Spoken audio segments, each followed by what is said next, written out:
Hello, c'est HR, votre chroniqueur. Alors, le 28 juin 2024, sort sur les écrans une nouvelle adaptation du roman d'Alexandre Dumas, Le Comte de Monte Cristo, avec en premier rôle Pierre Ninet.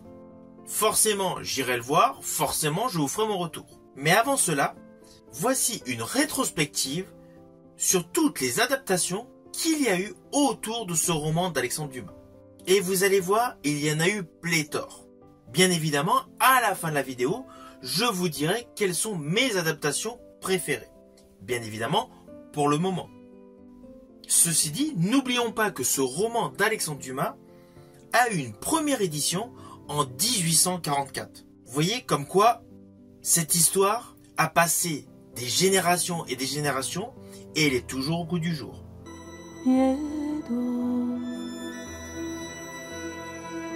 Alors l'histoire du roman d'Alexandre Dumas, de manière synthétique, de manière résumée, est la suivante. Nous avons le navigateur Edmond Dantès, qui après un voyage pour amener une belle cargaison sur le port de Marseille, doit se marier avec sa fiancée Mercedes. Assez rapidement, il se retrouve accusé d'un potentiel complot contre le gouvernement. Il se retrouve enfermé au château d'If. Dans ce fameux château d'If, il fait la rencontre de l'abbé Faria, qui lui précise la géolocalisation d'un fabuleux trésor. Edmond Dantès réussit donc à s'évader. Il découvre le trésor et revient dans un premier temps sur Marseille, puis après sur Paris, pour effectuer sa vengeance. Naturellement, c'est extrêmement résumé, car l'œuvre d'Alexandre Dumas est beaucoup plus conséquente, beaucoup plus complète. Et l'histoire est terriblement haletante. Et justement, c'est pour cela qu'il y a eu plusieurs adaptations, que ce soit en pièces de théâtre ou au cinéma. Et justement, la première adaptation cinématographique a été faite aux États-Unis. C'était en 1908. Le film avait tout simplement le titre Le Comte de Monte Cristo et le film était réalisé par Francis Box. Je rajouterai que l'année 1908 a vu plusieurs adaptations de ce roman. Il y a eu une adaptation qui était déjà à un niveau légèrement supérieur par rapport à l'adaptation américaine. C'était une adaptation italienne, avec bien évidemment le même titre, mais écrit en italien. C'est le Comte de Monte Cristo. Désolé pour la prononciation. Ce film est réalisé par Luigi Macchi. Ainsi, il y a plusieurs adaptations du roman d'Alexandre Dumas qui se sont enchaînées. Il y en a eu en 1910, 1911, 1912, 1913, 1915. Tous les ans, il y avait une nouvelle adaptation. En 1915, en dehors d'une adaptation principale cinématographique, qui avait un budget assez limité, il y a eu le début d'une série qui a commencé en 1915 pour se terminer en 1917. C'était une première série sur ce fameux personnage emblématique. C'était une série française de 15 épisodes. À l'époque, on appelait cela un roman cinéma et il était réalisé par Henri Pouctal. Les adaptations ont continué de voir le jour. Il y en a eu en 1921, 22, 23. Voilà, il y a eu beaucoup d'adaptations cinématographiques en parallèle de pièces de théâtre qui étaient montées de manière beaucoup plus raccourcie en termes d'histoire. Durant plusieurs années, donc, il y a eu des moutures en termes d'adaptation de ce roman, mais avec des budgets très limités. Et c'est en 1954, avec dans le rôle titre du personnage Edmond Dantès, Jean Marais. C'est à partir de ce moment-là précis que le budget pour raconter cette histoire a été beaucoup plus conséquent. Ce film était réalisé par Robert Vernet et avait un premier sous-titre, La Première Époque, suivi de La Deuxième Époque. Oui, car pour raconter l'histoire en totalité sur grand écran, il y a eu 2 films d'1h30. La Première Époque symbolisant la trahison, la Deuxième Époque, c'est-à-dire la deuxième période, la vengeance. J'ai refait l'inventaire, tout est en bon état. Entrez. Monsieur Dantès, il y a votre père sur le pont avec une dame. Eh ben, allez vite. Et je vous ai pas remis le livre de bord. Vous m'avez tout raconté, je n'ai plus besoin de le lire. Mais si, allez, allez.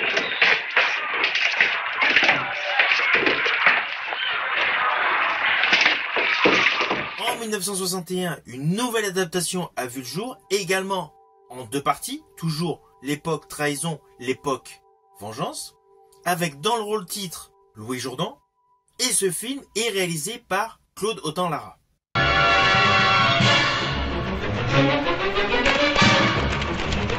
Encore plus entraînant.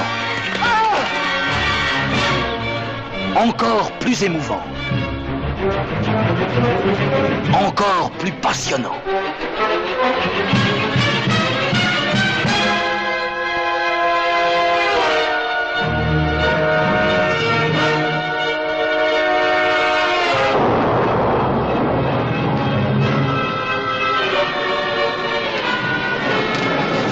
Qui incarne notre héros préféré? Alors justement, cette version de 1961 avec Louis Jourdan fait partie des adaptations cinématographiques que j'affectionne.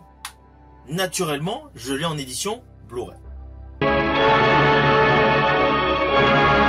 Alors côté télévision, il y a eu plusieurs adaptations, que ce soit en France ou à l'international. Il y en a eu plusieurs dans les années 60, dans les années 70. En 75, il y a eu un téléfilm de pratiquement 2 heures avec pour rôle titre Richard Chamberlain. Cette version de David Green avait simplifié pas mal d'aspects de l'histoire.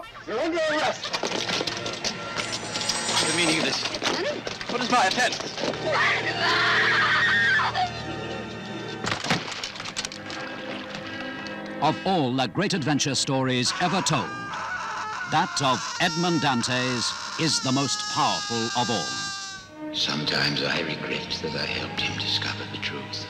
Betrayed, imprisoned, kept alive by one overwhelming desire. Revenge. A story that spans an age. Count of Monte Cristo.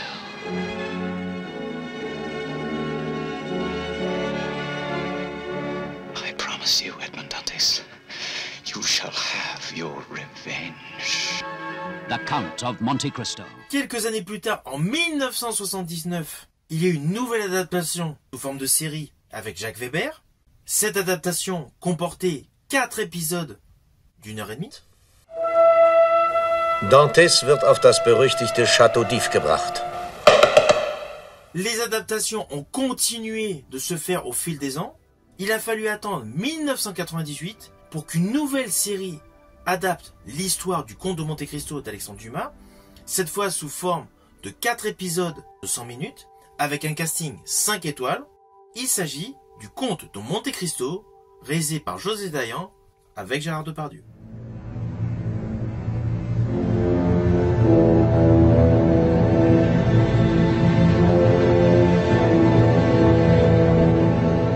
Crois-tu que j'aime être le comte de Monte Cristo? C'est un homme terrible, impitoyable et froid. Mais ce n'est pas moi qui ai voulu devenir cet homme-là. Alors sur le plan des séries, à ce jour, c'est la dernière grosse série sur le personnage Edmond Dantes. Mais sachez qu'une nouvelle série est en préparation, c'est une mini-série, un projet franco-italien, avec dans le rôle d'Edmond Dantes, Sam Claflin, et Anna Girardot dans le rôle de Mercedes. Mais cette série n'est pas encore sortie. Alors toujours côté adaptation, mais là je vais revenir sur la partie cinématographique parce que j'ai voulu respecter l'ordre chronologique. Il y a une version américaine avec dans le rôle titre d'Edmond Dantes, Jim Caviezel. C'était en 2002 et le film se nomme La Vengeance de Monte Cristo. Follow the clues. You are wealthier than any man I have ever heard of. What do you want to buy? Revenge. I will change my identity. I shall become a count. Ladies and gentlemen, the Count of Monte Cristo. Count on revenge. Death is too good for them. They must suffer as I suffered. I'm a count. Not a saint. The Count of Monte Cristo. Alors ce film de Kevin Reynolds synthétise beaucoup de pans de l'histoire d'Alexandre Dumas. Il y a un côté épique, il y a un côté très spectaculaire, mais l'histoire est très raccourcie, très simplifiée, et le dénouement est largement différent de l'œuvre originelle. C'était en 2002, et jusqu'à maintenant, en 2024, il n'y avait pas eu, sur grand écran, cette fabuleuse histoire contée. Et justement, le 28 juin 2024, une nouvelle adaptation va voir le jour avec Pierre Ninet. Je me méfie de tout le monde en général et des étrangers en particulier. Je saurai qui est ce monsieur Monte Cristo. D'où il vient. Où il va. Vous n'avez donc aucune pitié. Et eux, m'ont-ils eu pour Edmond Dantès? Moi aussi, vous êtes prêt à me sacrifier pour votre vengeance? Ce n'est pas de la vengeance, c'est de la justice. Si je renonce à me faire justice, je renonce à la seule force qui me tient en vie. Alors au final, il y a eu pléthore d'adaptations donc de cette fabuleuse histoire, le Comte de Monte Cristo. On va pas se mentir, plus l'histoire a été racontée avec un format long, plus l'histoire a été mieux respectée. Toutes les versions du Comte de Monte Cristo de moins de 2 heures ont complètement zappé des pans de l'histoire. Les versions cinématographiques avec une durée de près de 3 heures sont beaucoup plus dans la logique, dans le respect de l'œuvre de Dumas. Et naturellement, les longues séries ont respecté pleinement l'ouvrage de Dumas. Alors, en ce qui me concerne, la version cinématographique à ce jour, avant naturellement la sortie de la nouvelle version avec Perninet, que je ne connais pas, la version cinématographique que je préfère est celle avec Louis Jourdan. Elle est très proche du roman et le jeu des acteurs et actrices est en totale adéquation avec l'histoire. Et côté télévision, la version que je préfère est naturellement le Comte de Monte Cristo avec Gérard Depardieu.